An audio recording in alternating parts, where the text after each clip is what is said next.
Përshëndetje. Mirë se erdhe Djalo. Mirë se gjeta, faleminderit për ftesën. Çuni nga Gjakova, ka qërinë e moshë, hamar me këto festivale ti në Romë dhe në Verona nëse nuk gaboj, ha? Po.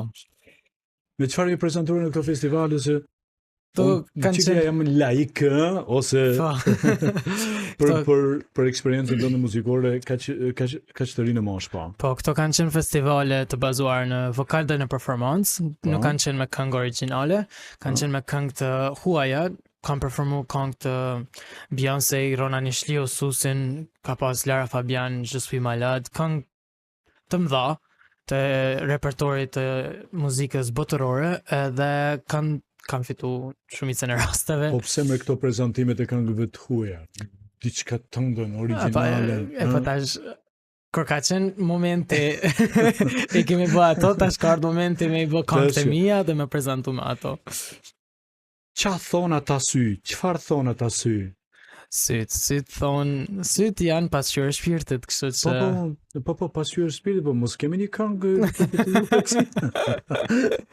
E kemi një këngë që thon ata sy, ë? E shkruar nga Bekim Kapuska, edhe për që thon ata sy duhet pyetet Bekimi jo unë, se nuk e di çfarë thon sy.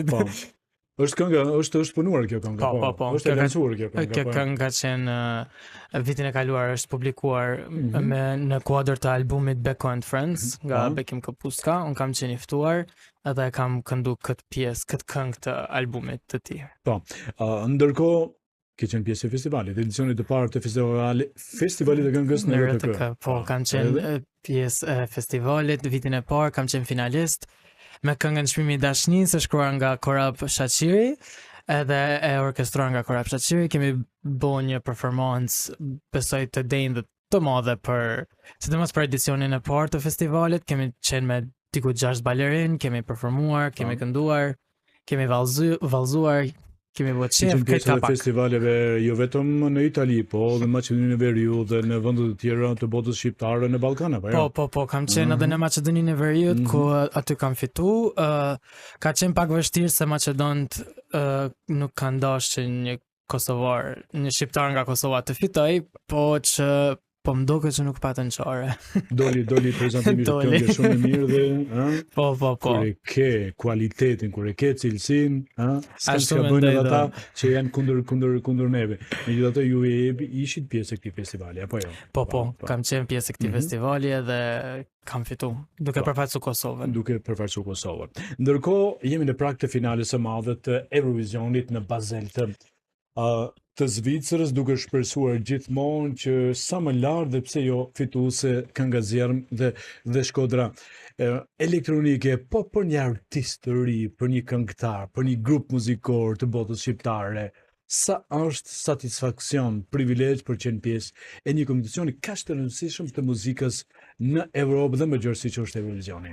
Eurovisioni është kompeticioni më i madh i muzikës në botë, kështu që besoj që për çdo artist kjo kishte qenë promovimi më i mirë, sidomos për artistët evropian.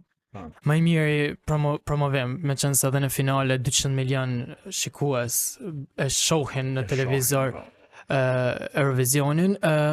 Mendoj që nëse arrin me bëj çka ka bëu Shkodra elektronike, Eurovisioni është një hap shumë i madh për ty, një promovim shumë i madh, sepse e kemi pa që Shkodra elektronike është ndër përfaqësimet e vetme të Shqipërisë, po them ndër, jo e vetmja, që ka arrit me fitu shumë për Eurovisionit. Edhe si fansa, si dëgjime, si që njerëz që presin çka po bën ta Shkodra, edhe mendoj që kanë bo një standard të ri në RTS, po edhe në Eurovision, për Shqipërinë, edhe Kosovën po shpresoj. Thatë ndër përfaqësimet më të mira kujtojmë Njeza Shahinin, Rona Nishliu, Olta Bokën, që unë kam pas pëlqyer shumë atë këngë të Olta Bokës.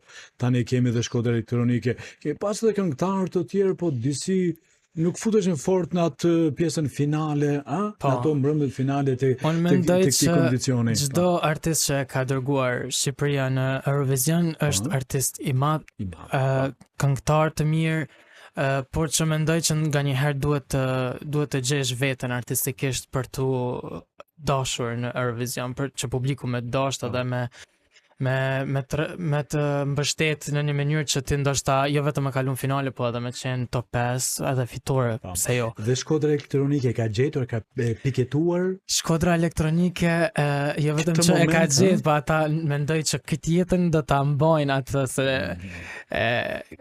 i kanë rënë pikës, domethënë. Edhe unë e pash një intervistë të Beatrices që tha që e pat një mesazh për artistat e ri që tha gjej zërin tënd, gjej rrugën tonë edhe vetëm bën ato çka don ti, publiku ka me dosht. Edhe besoj që kjo ka qenë edhe slogani i Shkodrës Elektronike, me qenë se dhe ata. A keni ndjekur këto këngë të tjera të këtyre shteteve në këtë festival? Po. Tash ku i bëjmë krahasimin? Shiko, zemra na don Shkodrën Elektronike dhe këngën nxjerrën, po ku jemi? Në mesin e këtyre përfaqësimeve më të mira. Thonë jo Finlanda, ku e di Norvegjia. Unë kam një shpresë përfitore, por nëse do të jemi më realist se që duhet, ndoshta mendoj që Austria është një këngë e bune posaçërisht për me fitu. Është një këngë e bune për është shumë e bukur, është shumë artistike, tregon vokal, tregon oper, gjitha. Por që për mendimin tim vret që është e bune për jurinë e Eurovisionit që me votu sa më shumë. Edhe mendoj që juria ka me votu. Edhe aty në kufi me Zvicrën, ky votimi i fqenjësisë mirë.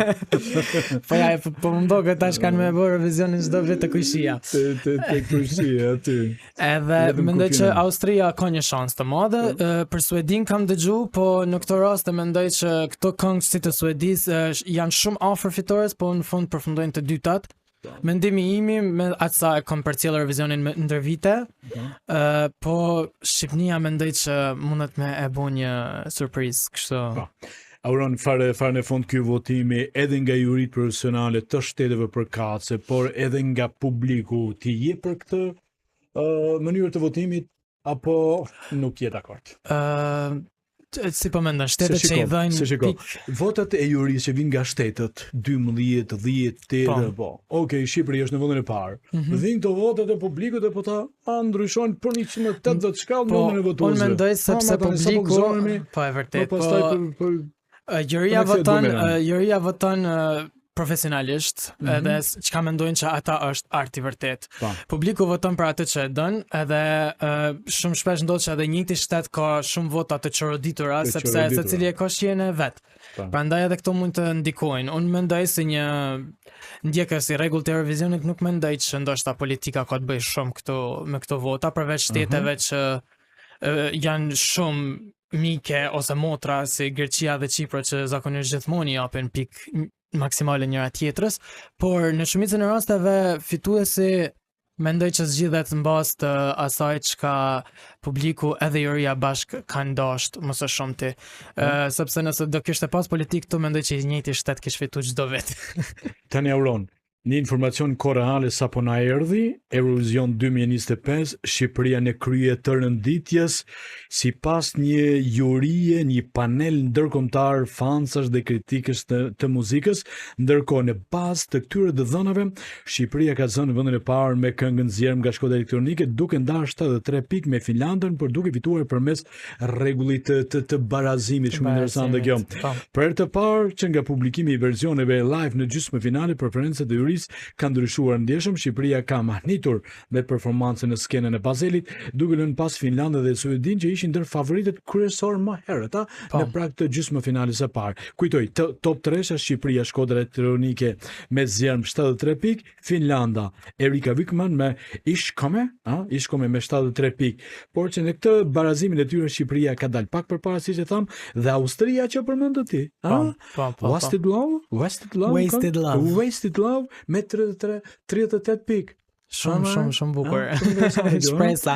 Informacionin koreale ju kujtoj, kjo juri përbohet nga 10 antarë ndërkombëtar nga Australia, Shtetet e Bashkuara të Amerikës, Britania, Norvegjia, Çipër dhe Rumania. Na tregoni në koment a mendoni se zjerm e Shkodra Elektronike meriton fitoren. E keni tek Radio Kosova në Facebook, e meriton Shkodra Elektronike fitoren apo jo? Sigurisht që po. Votoni në linkun e Radio Kosovës në Facebook. Aron, faleminderit që ishe pjesë e programit special kushtuar Eurovisionit. Faleminderit shumë juve për ftesën. Unë kisha dashur të thonë veç diçka të shkurt. Kisha pas shpresën që sido që shkon rezultati sot me Shkodrën Elektronike, shpresoj që fitoria e Shkodrës Elektronike në RTS të ndikoj tek artistat e ri dhe artistat e mëdhenj në festivalin e këngës në RTS dhe në festivalin e këngës në RTK. Që edhe kur të merr pjesë Kosova në Eurovision të jemi ashtu të veçantë siç i kemi artistat edhe siç është kjo kënga që sapo doli tani. Auron Deva, opera, ha? Opera, kënga ime opera. 2023, ashtu? Kënga deputuese, po. E shkruar nga unë dhe e orkestruar nga Liz Bështrokaj. Faleminderit edhe një herë, ha? Faleminderit juve. Sukses në karrierën tënde muzikore. Faleminderit.